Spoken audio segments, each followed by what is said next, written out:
젊은 찬양 사역자들을 소개하고 그들의 삶을 나누고 그들의 진솔한 이야기를 들어보고 찬양을 함께하는 유효림의 송톡 시간입니다. 바이올린이나 플룻만큼 자주 보긴 어려워도요. 오케스트라에서는 절대로 없어서는 안 될 정말 매력적인 음색을 가진 악기가 하나 있어요. 그 악기의 이름은 바로 바순이라는 악기입니다. 이 바순으로 하나님을 찬양하는 자매님이 있어서 이곳에서 함께 소개하고 싶은데요. 바순니스트 김세미 자매님의 연주 청해 듣겠습니다.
네, 반갑습니다. 김세미 자매님 안녕하세요. 네, 안녕하세요. 네, 반갑습니다. 먼저 시청자 여러분들께 인사 한마디 해주시겠어요? 네. 안녕하세요. 저는 바순이라는 악기로 하나님을 찬양하는 예수라는 예수쟁이 바순이스트 김세미라고 합니다. 반갑습니다. 뭔가 저는 신화요를 소개하는 그런 근데 정말로 정확히 알아들을 것 같아요. 바순의 음색이요. 사실 너무너무 좋네요. 아마 시청자 여러분들 중에서도요. 이렇게 바순 독주를 접해보시기는 쉽지 않으셨을 것 같아요. 바순이라는 악기에 대해서 소개를 조금 부탁드릴게요. 네. 바순이라는 악기는 우리가 좀 많이 흔하게는 접할 수는 없지만 그래도 여러분들이 이제 오케스트라 공연 보러 가시면 그 오케스트라에 항상 있는 악기예요. 네, 이제 바이올린이나 플루트처럼 이제 흔하지가 않아서 많은 분들이 잘 모르시는데 오케스트라에 항상 2명씩 적어도 2명씩 앉아 있는 악기이고 관악기 보신 것처럼 이렇게 부는 악기여서 목관악기죠. 네, 관악기 중에서도 목관악기에 속하는 그런 악기고 음역대는 이제 쉽게 생각하시려면 이제 첼로와 비슷한 음역대라고 생각하시면 돼요. 그렇군요. 네. 바순이라는 악기가 또 특이하기도 하고요. 그리고 또 워낙에 클래식한 악기이기 때문에 CCM 사역을 하게 되신 계기가 참 궁금해요. 어떻게 시작을 하게 되셨어요? 저는 사실은 이거를 제가 이제 CCM 사역을 하겠다라고 다짐을 하고 시작을 하게 된 게 아니라 조금 사연이 있는데 저는 작년 12월까지 미국에서 유학 중이었어요. 대학원. 네. 대학원 공부를 하고 있었는데 제가 미국에서 이제 가끔 거기 한인교회에서 특송을 해서 영상을 올리며 많은 분들이 이제 페이스북이나 유튜브를 통해서 이렇게 보시고서 신기해 하시면서 이제 많이 올려주세요. 또 올려주세요. 이런 말씀들을 많이 해주셔가지고 그러던 중에 이제 갖게 된 꿈이 생각해보니까 한국에는 바순으로 된 찬양 앨범이 없는 것 같아서 그러면은 하나님 제가 이 앨범을 한번 만들어 보겠습니다 이렇게 하는 꿈이 생겨서 이제 미국에서부터 계속 놓고 기도를 하고 있었어요. 근데 이제 보시다시피 클래식 악기여가지고 전 클래식 전공을 했으니까 뭐 녹음이고 뭐 이런 거 아무것도 아는 게 없었는데 그래서 조금 알아보니까 좀 또 비용이 만만치 않게 든다고 해서 네, 학생이었으니까. 네. 그렇죠. 그래가지고 그러면 싱글로 해서 한 3곡 정도 친구 반주 부탁해가지고 해야겠다 이렇게만 생각을 하고 있었는데 제가 우연히 아는 목사님을 통해서 그 플루티스트 송솔나무 집사님을 소개를 받게 됐어요. 알죠. 네네. 네. 우연히 만나게 됐는데 선생님께서 이런저런 제안을 해주시다가 나중에 앨범을 만들게 되면 제대로 된 정규 앨범으로 아예 시작을 해야 된다 이렇게 말씀을 해주신 거예요. 그래가지고 저 사실 이번에 조그맣게 앨범을 만들려고 했는데 이런 말씀을 드렸더니 그러면은 이제 선생님이 같이 작업을 해서 정규 앨범을 만들어 보자 이렇게 제안을 해주셔서 정규 앨범을 내게 됐는데 네. 앨범을 내게 됐더니 또 이렇게 여러 군데에서 사역 문의를 해주셔가지고 이렇게 자연스럽게 진짜 좋은데요. 자연스럽게가 제일 좋은 것 같아요. 두 번째 곡은 어떤 곡인가요? 두 번째로 제가 준비한 곡은 북에서의 기도라는 찬양이에요. 이게 많이 들어보시지 못하셨을 수 있는데 이게 송솔나무 선생님께서 작곡을 하신 네. 찬양 연주곡이에요. 네. 그래서 선생님께서 원래 북한 기도 뭐 이런 행사가 있으셨는데 그거 행사를 앞두고 이제 혼자 대기실에서 기도를 하고 계셨는데 기도하는 중에 하나님께서 환상을 보여주셨다고 해요. 그 보여주신 환상이 북한 지하 교회에서 이렇게 무릎 꿇고 기도하고 계신 한 중년 여성분을 보여주셨는데 그 중년 여성분이 기도하시는 기도 제목이 하나님 저 이곳에서 나가고 싶습니다. 그 기도가 아니라 하나님 저 마음껏 찬양 한번 해보고 싶습니다 하는 그런 기도 제목을 하고 계시는 모습을 보여주셨다고 해요. 그러면서 그 기도 제목과 동시에 이제 이런 멜로디를 들려주셨는데 바로 이제 기도 끝나고서 그대로 받아 적어서 작곡하게 된 곡이 북에서의 기도라는 찬양 연주곡 입니다. 세미자매님이 준비해오신 북에서의 기도, 특별히 핍박받는 북한 지하교회 성도님들을 위해서요 기도하는 마음으로 함께 감상해 주시면 좋겠습니다.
네, 세미자매님, 김세미자매님의 북에서의 기도 너무 잘 들었습니다. 북한 지하교회에서요, 이렇게 목이 마르게 찬양하고 기도하고 계실 것 같다라는 마음이 너무너무 전해졌어요. 이 곡은 가사가 없나요? 네, 가사 없이 그냥 연주를 위해서 지어진 찬양 연주 곡이에요. 노래를 하는 사람이라 그런가 봐요. 가사도 있으면 좋겠다. 그러면 더 좋겠다. 막 이런 마음이 막 있어요. 세미자매님 모태신앙이시라고요. 네. 근데 세미자매님에게는 하나님이 어떤 분인지 참 궁금해요.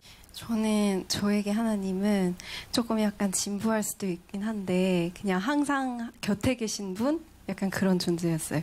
모태신앙이기도 했는데 이제 모태신앙 중에도 많은 사람들은 이제 어디 이렇게 갔다 오시잖아요. 오시는 그렇죠. 분이 있잖아요. 갔다 많이들 돌아오시지요. 그리고 또 이렇게 네. 질문을 하실 때 그런 답을 이제 바라고 질문하시는 분들도 계시더라고요. 그러니까 그런 얘기를 좀 해줘야 이렇게 공감하시는 분들도 많이 계시고 하시는데, 저는 아버지가 목사님이셨어요. 네. 네, 목사님이세요. 네, 지금도. 네. 네, 그러셔가지고, 교회에서는 어떻게 보면 좀 부모님께서 이렇게 억압을 많이 하셔가지고, 이러면 안 된다, 이렇게 해야 된다, 이런 말씀을 많이 하셔가지고, 그런 것도 있을 수 있긴 한데, 이제 좀 어디로 나갈 틈이 없었고요. 그리고 항상 이제, 하나님은 저에게 어렸을 때부터 그냥 부모님처럼 항상 계셨던 존재였고 의심할 여지 없이 항상 곁에 계시는 분이었고 이제 지금까지 온 과정 중에 항상 하나님이 이끄시고 인도하셨던 저의 삶이었다고 그렇게 생각을 해서 네. 그럼요. 돌아오지 않은 원래 그 길을 쭉 가신 게 훨씬 제일 좋죠. 여러분 그렇죠? 여기 오신 분들은 여러분 그 길 쭉 가신 분들이 여기 계신 건가요? 세미자매님의 유학 생활도 참 궁금해요. 유학 생활 하면 어떻게 보면 확 자유로워질 수 있잖아요. 어떠셨어요? 확 자유로워졌던 것 같아요. 그러니까 네. 제가 그 전에 이제 대학 졸업하고까지 한국에서는 이제 계속 아버지가 목회하시는 교회에서 쭉 이렇게 자라오다가 저는 원래 이제 음악하는 사람들은 유학을 많이 준비를 하는데 저는 유학의 생각은 처음에는 없었고 이제 악기도 졸업하면 그만두려고 했었는데 아 정말요? 네. 클래식에 이제 흥미가 별로 없어가지고 되게 힘든 장르라고 배우긴 했어요. 네. 네. 근데 저는 이제 악기를 좀 늦게 시작했거든요. 고등학교 때 시작을 해가지고. 네. 그래서 이제 그러다 보니까 이제 선생님이 시키는 악기는 이제 그런 클래식 곡들은 쭉 하고는 있었는데 그런 곡보다 저는 이제 그때도 항상 유튜브나 이렇게 음악 사이트들을 통해서 찬양을 많이 들었었어요. 저희 전공은 클래식이었지만 네. 그때도 이제 찬양을 많이 좋아해서 찬양을 찾아 듣고 그게 더 좋았고 클래식이 그렇게 취향이 그쪽이 아니어가지고 이제 대학 졸업하면 이제 악기를 안 하려고 했는데 네, 근데 이제 하나님께서 계속 길을 열어주셔가지고, 네. 이제 또 장학금을 주셔가지고, 정말 감사하게. 그만둘 수 없었겠다. 네. 네. 길을 열어주신 이거는, 네. 하나님의 뜻이다라는 생각에 이제 미국으로 유학을 가게 되었는데, 그곳에서 저는 또 감사했던 게, 너무 좋은 공동체를 만나서 해보지 못했던 그런 청년들과의 교제 그리고 또 청년들과 그 리더 생활을 하고 또 양육받고 이런 것들을 그곳에서 또 많이 배우고 온 것 같아서 또 들어오자마자 또 다시 저희 교회 청년들과 또 그런 생활들을 이끌어가고 있습니다. 세미자매님 벗어날 수 없을 것 같아요. 이 사람들이 벗어날 수 없을 것 같아요. 근데 제가 어떤 선배님 얘기를 들었는데요. 그 선배님도 되게 느지막이 30 거의 중반쯤 갑자기 미국으로 유학을 가게 되셨대요. 네. 그래서 나는 이제 자유로워질 테다라고 살아내셨다는 거죠. 근데 그곳에 가서 갑자기 재정적인 어려움을 만났대요. 그리고 정말로 자존심 때문에 하지 않았던 레슨이라는 걸 하게 됐었대요. 나는 레슨 같은 거 하지 않을 거야. 이렇게 살았던 분인데 그곳에서 선배님이 이 이야기 들으시면 왜 그 얘기 했냐고 하실 수도 있는데 소파 밑을 막 이렇게 찾아보셨대요. 1달러짜리가 하나 나올까 하면서 그 정도로 너무 어려운 상황에 겪어 있으셨다는데 근데 그 중에 하나님께서요 아무것도 할 게 없더래요. 그래서 성경을 읽기 시작했대요. 그러면서 다시 한번 어떻게 보면 나는 너를 놓지 않아. 하나님께서 네가 어떤 것들을 하든지 나는 널 놓지 않아. 네가 한국으로 돌아가더라도, 네가 레슨을 하더라도, 어떤 자존심이 상한 어떤 일을 만나더라도 나는 너와 함께 할 거야. 그리고 나는 사랑의 하나님이야 라고 이야기하셨대요. 여러분께 어떤 하나님이세요? 무서운 하나님이십니까? 혹은 두려운 하나님이십니까? 네, 물론 두려워해야죠. 그런데 하나님께서는 세미자매님께도 그렇게 일하신 것 같아요. 평안하게 걷고 그러나 맡은 직분을 다 감당하기를 또 맡겨주신 것 같아서 너무 좋고요. 사실 세미자매님을 보면서 저는 저희 아이를 이렇게 키워야겠다 라는 생각도 하게 돼요. 더 많이 사랑해주고 많이 노래할 수 있고 찬양할 수 있게 했으면 좋겠다라는 생각 해봅니다. 세미자매님에게 찬양, CCM, 가스펠, 예배란 노래가 아닌 또 특별히 연주로 올려드리는 찬양이잖아요. 그 의미가 좀 궁금해요. 저에게 있어서 찬양이란 제가 드릴 수 있는 최고의 것을 올려드리는 것이라고 생각합니다. 너무 정답만 얘기해서 재미없죠. 근데 진짜 정답이잖아요. 그쵸?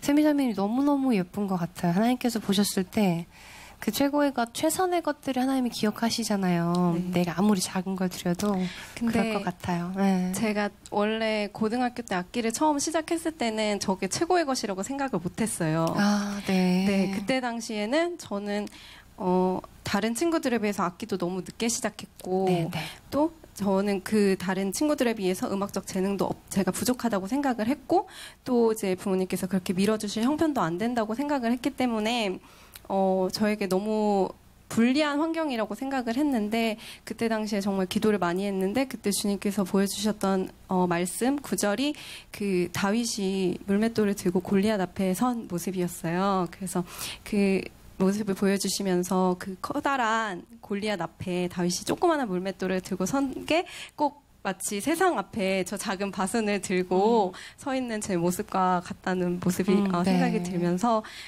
나한테는 칼과 창과 단창이 없지만 하나님 이름을 들고 나간다. 약간 그런 마음으로 네 그때 당시에 이제 저게 하나님께서 나에게 주신 최고의 것이구나라는 생각이 들면서 최고의 것을 하나님께 올려드려야겠다. 다 그럴 것 같아요. 혹시나 예체능 하시는 분들은 더 그런 생각들을 하실 텐데요. 늦었다고 생각할 때는 아니에요. 지금 시작하면 되거든요. 그리고 또 찬양하기를 작정하셨던 분들이 있다면 그것들이 사실은 우리가 음반으로 나와서 찬양하는 게 아니잖아요. 그러니까 그 꿈들이 시작되셨다면 그대로 달려가시면 좋겠어요. 여러분들은 할 수 없어, 난 할 수 없어가 아니라 하나님은 한마디 한마디의 고백들을 기다리고 계신대요. 그리고 그 목마름이 그렇게 반가우시대요. 그래서 우리가 그런 찬양들을 잘 이어나가야 할 것 같아요. 축하할 일이 있네요. 이번 주에 2집이 벌써 2집 앨범이 발매가 되네요. 간단하게 2집 앨범 소개 좀 해주세요.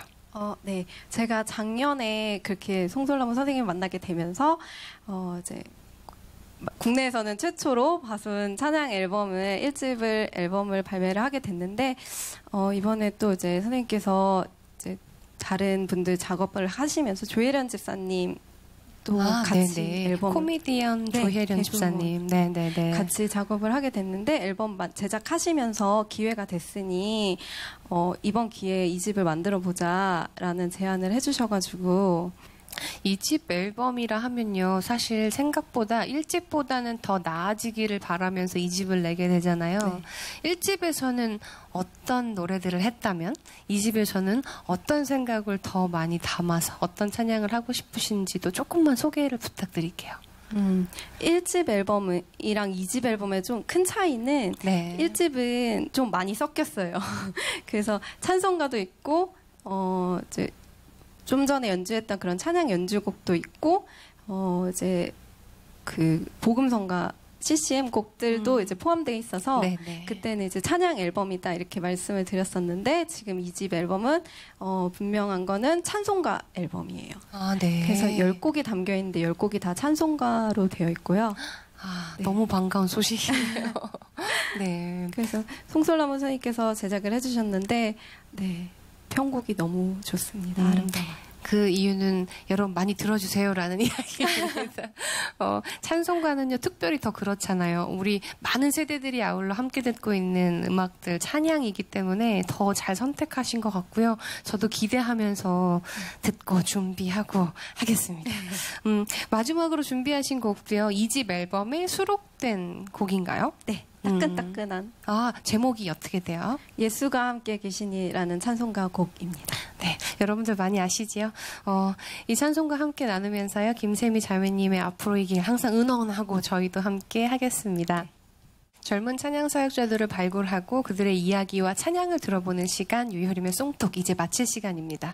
오늘 김세미 자매님의 간증 그리고 바순 연주를 통해서 성도님들 큰 은혜 받으셨으리라 믿습니다. 그럼 김세미 자매님의 마지막 곡 청해드리면서 저희는 여기서 이만 인사드릴게요. 함께 하시는 성도님들 가정에 하나님의 평강이 가득하시기를 바랍니다. 감사합니다. 감사합니다.